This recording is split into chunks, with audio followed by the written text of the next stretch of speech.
Greetings, my friends, and welcome to No Fail Kaleidescope Cane, brought to you by tinypandora.com. Today we're starting with some straight-up Skinner blends. That's a bright green pearl. That one is purple pearl. Those are Sculpey Primo Accent clays. That darker one back there is purple Primo and white. It looks kind of blue, but we'll call it dark purple, because in person it is. And that's a sheet of the same color, just rolled out on a number 5, that we'll use for our one and only wrap. That front color is Soufflé in Lagoon. All these are mixed with white to create our blends in just the simplest way.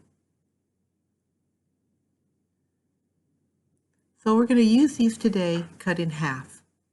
And take each blend, everything except the one thin strip, and cut them in half. And we're going to set halves aside and just work with the 4 at a time.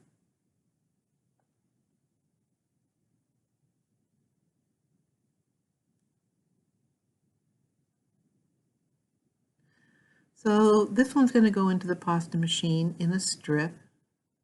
When you do it like this, it's a little bit easier to handle, than a big wavy thin piece. So, all thin pieces are a little bit fiddly, but when you can, go ahead and fold it in half before you put it in. And that way you're not fighting the width of it as you roll it up. So this one's just an ordinary jelly roll, just like we did before. We're going to make jelly rolls out of those 4 colors today. The purple, dark purple, is going to be used a little bit differently, but it's not anything complicated, and we'll cover that in a minute.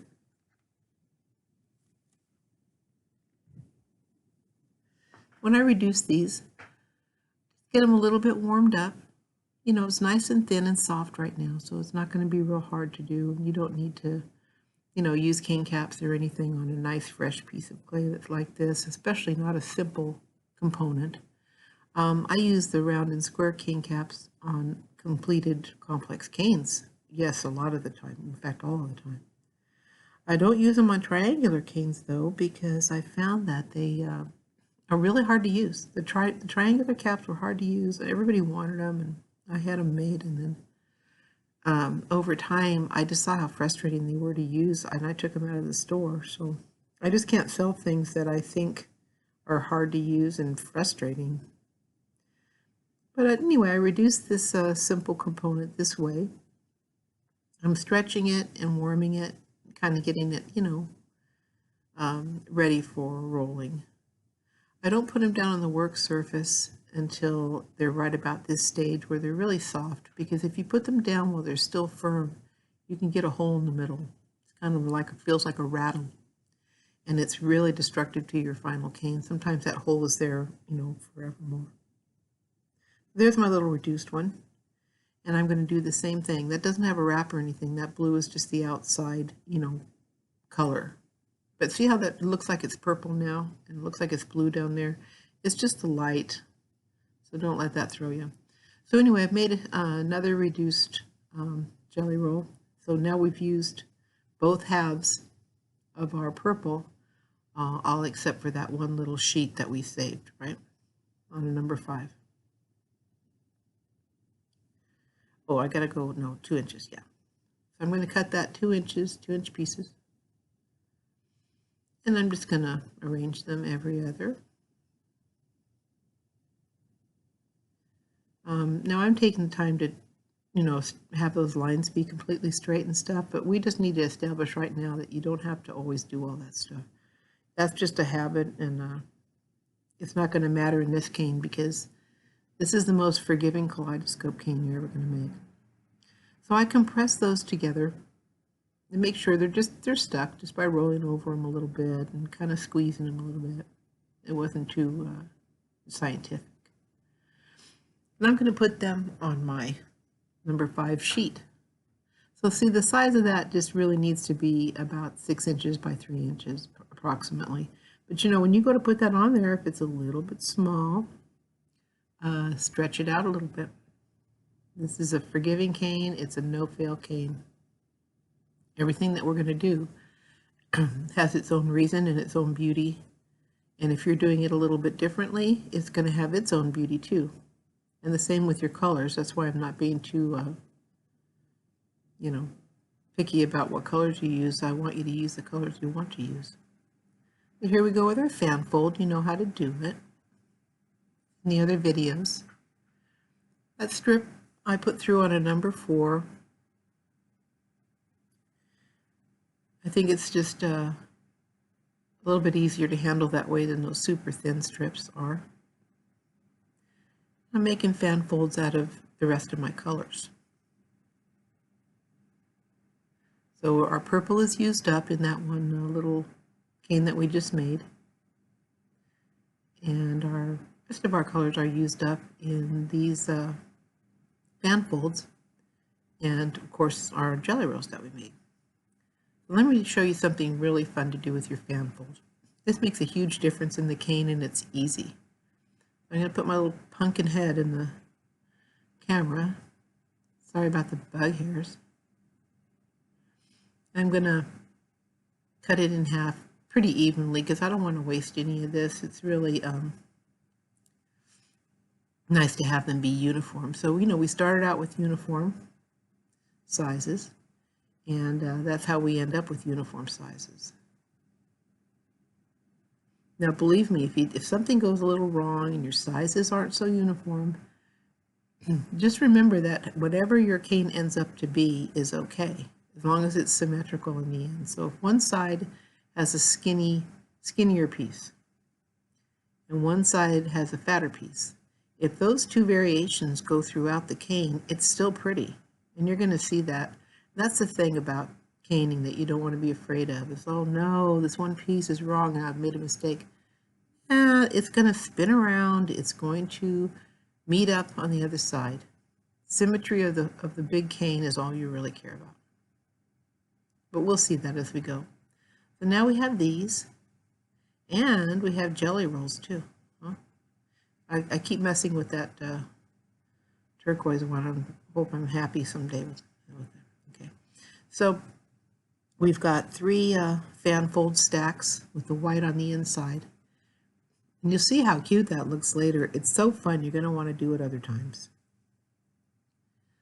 So see how those are just casual, they don't have to be perfectly knitted together yet? That's because we're going to start altering this cane. I'm pushing my 1/4-inch cane bender down into the center, and I am being careful to get it on the center. The design that I want, it's kind of a V shape. If yours didn't come out in the center, as I said, that would be okay because every repetition of that would be identical, so it's still okay. Anyhow, pressed it down in there, and I'm bending it down and I'm making my little design.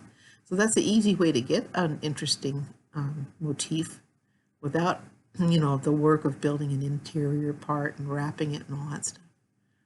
And eventually these will all be reduced down, but right now I'm just getting them used to the idea of being a different shape. And all my lines and designs are just formed by that basic jelly roll. You know, I've seen really complex canes. Sometimes I get all crazy and make them. But you know, when you're just starting to make kaleidescope canes, it has to be enjoyable, because if it's so complicated and so exacting that you don't want to do it anymore, I think that really defeats the purpose. And that's why we need some no-fail canes like these are. So now I've got this ready, and I'm going to do that to all of them, and they're all going to look like that. And now they do. So I have 3 of my little fan folds that are altered. I'm going to take them and reduce them and make them more pointy.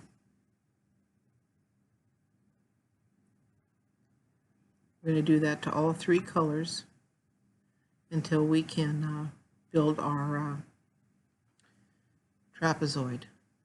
trapezoid. You should have seen me. I have to look this stuff all up, you know. I don't know, I went to school, okay, fine. But I don't think I paid much attention because I have to look up every shape still. So triangular cane reduction, you know, the thing we're doing right now with this one, this that I'm doing is about the only way to do it, really. You pull, you pinch, you flatten, you look at it once in a while. You make sure that it's somewhere in the ballpark of, you know, on your grid of keeping its lines kind of straight, because that's going to be important.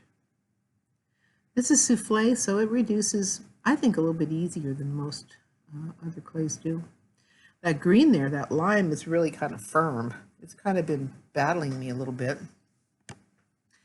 But you know how all the ones that are pearlized are partially translucent, and translucents are really unstable. But you guys, you know, all clay is unstable. You know, the fact that it can do this that it's doing right now, and then it can later be hard, and you can practically drive the car over it, it's so strong, that's not a really stable thing. The heat and time and moisture, its own moisture, affects it a lot, you know. So we kind of have to live with the fact that our medium is not all stable. So I did it to all three, got them all reduced, and now I'm going to build my trapezoid.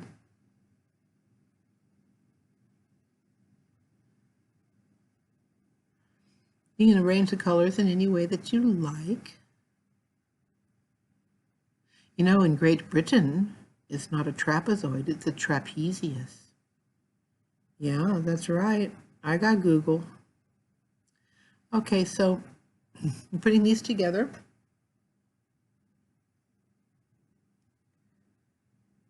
Kind of making sure to line things up now. You know, we're getting to the point in the cane where, you know, it's about half done. Hey, and speaking of half done, I'm going to show it to you at this certain point. See, that's pretty neat, huh? I'm going to show it to you at a certain point where you can just stop and go from there if you get like sick of making the cane. Because it can be pretty at a lot of different stages. I never want you to feel like, you know, you have to go to the bitter end.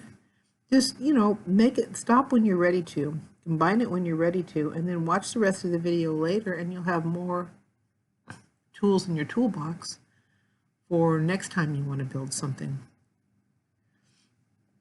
So please don't feel, you know, pressured. That's kind of the opposite of what we want to do. I'm going to make sure that that's nice and straight. Doesn't have any debris in it. I'm going to take my little thing I made and get ready to put it on top.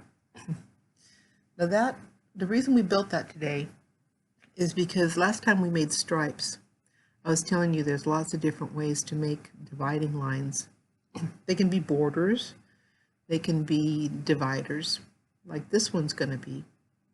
And really all something like this does, especially by the time it's reduced, is just to add something visual to your piece. This could be a solid line. This could be the stripe. If we had gone with the little triangles in between, this could be polka dots. But you know, when you're going to make a kaleidescope cane, you're going to take this down and end up with a hexagon with 6 sections. You know, all of your components are going to be really kind of compromised. So what you're doing with these processes is just adding in enough fun and enough detail that in the end, you know, it's creating something that you want to see. So I messed around with that until it was the right length. And that's why I wasn't super specific about the original cane. You could see it was too big a scale for this, so we knew we're going to reduce it. So you just want it to be, you know, about 3 by 6, because this is basically a 5/6 inch cane in the end. Well, it's a 6-inch cane in the end, but I know that because I already made it. You know? Yours may be 4-inch, and if you're happy with it, you go from there. Okay. We'll cut it. We'll see how we like it with the little border thing. And you know, this is what I was talking about. You could stop here. You could start working with this cane like this. It wouldn't be hard to square it up. you know, and make tiles or something. So anytime that you're making cane, especially, you know, especially cane, more so than the other methods, be sure to stop when you're tired or stop when you're satisfied, okay? And that's really pretty. And this is just sort of, you know, preliminary part of this cane. But you could do lots of stuff with that. I bet it would be beautiful, you know, reduced. I would just bring those corners in, square it up, reduce it, and make it into something else. But we're going to go forward today because I really want to show you a few things before we go to next week. I've got this kind of smoothed up a little bit. Want to make sure that I could see my angles for adding these jelly rolls. And what I'm going to do with the jelly rolls is I'm just going to flatten them so that they're, I can put them along the sides of that cane.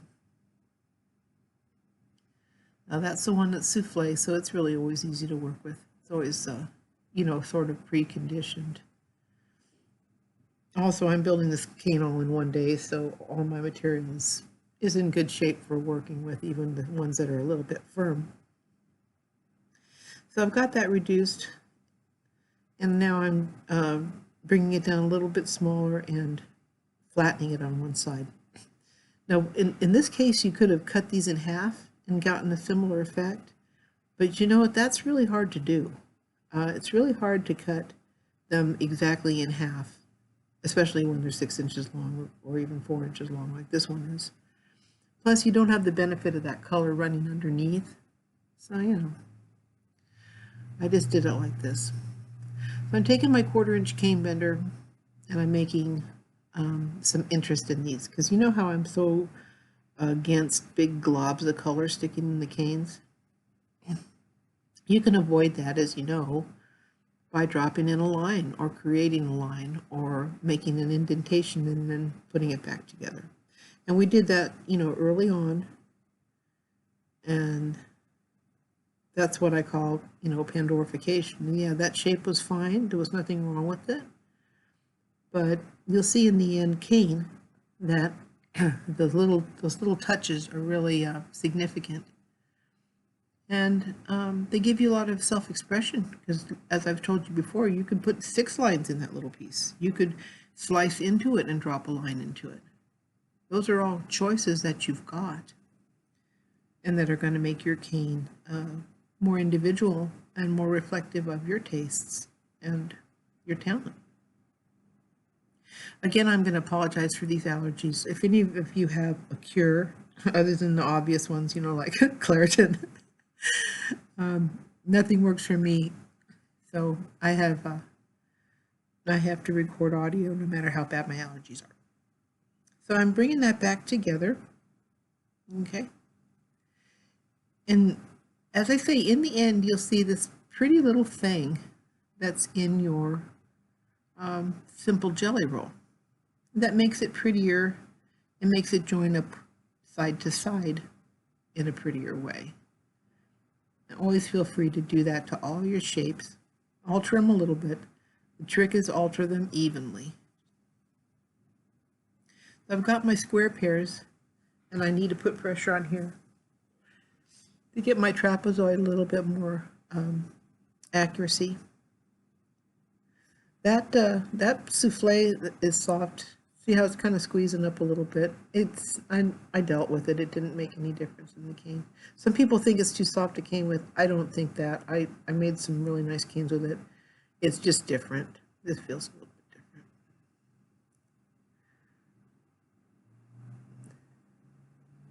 So that's cool. It's completely different, you know, just from what we did. Now we still have this left. So we need to make a place for it. So I'm taking my 3/4 inch cane bender, and I'm using it as a center point for the sides of my shape. I'm pinching, I didn't do it on camera, but I'm kind of pinching up the sides of those, the green and the turquoise side a little bit, to kind of get it used to having a curve in it. Now believe me, if you wanted to, you could have gone with this flat. You could have just left it flat and added your elements like in a stack. And that would be nothing wrong with that. But I really like a lot of curve in my canes. And that's, you know, that's why I had the cane benders made to begin with, because I always wanted to make some kind of a channel. And I kept looking for the same size items to do it with. So that's why you'll see them in my videos. And then you get them at tinypandora.com. Don't forget about that. Okay, so we've got our channel. And I'm going to cut this off. Why? Because we're just going to stack this up on top of the other. So now we don't have to build a whole nother complicated thing to put on top of our kaleidoscope cane. And that's just why it's no fail. So what if it was still flat and you stacked it up? Awesome. What if you put something in between there? What if you added another design element? You know, like a big old, you know, line of black or white or translucent, or, you know, at any point in time you can alter this. So I'm bringing this in just a little bit because I'm going to add my top point of my triangle into there. It's hard to reduce it without something in the middle. You know, it really wants to cave in and stuff. So I'm just bringing this down just enough to bring it more to the scale I want. So there it is. I trimmed it up a little bit and brought it down a little bit so that I can kind of see what size I want my center point to be. And now all I have to do is make it pointy. I want it round and pointy like a teardrop rather than a triangle.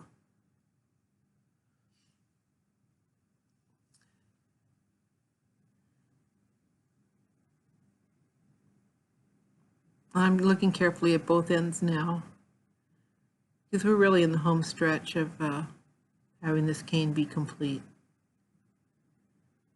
Let's get that evened up a little bit. You'll see in the final cane when this stack comes together, it's kind of off a little bit, which cracked me up because, you know, it's like the no fail cane. But I don't think it's a fail because the fact that it's off in the final design just makes it look cooler. So, you know, I do walk it like I talk it. You know, I don't pick on my canes just because I go off the tracks or lose my concentration or make an error. You know, if I did that, there would be no canes, real honestly. So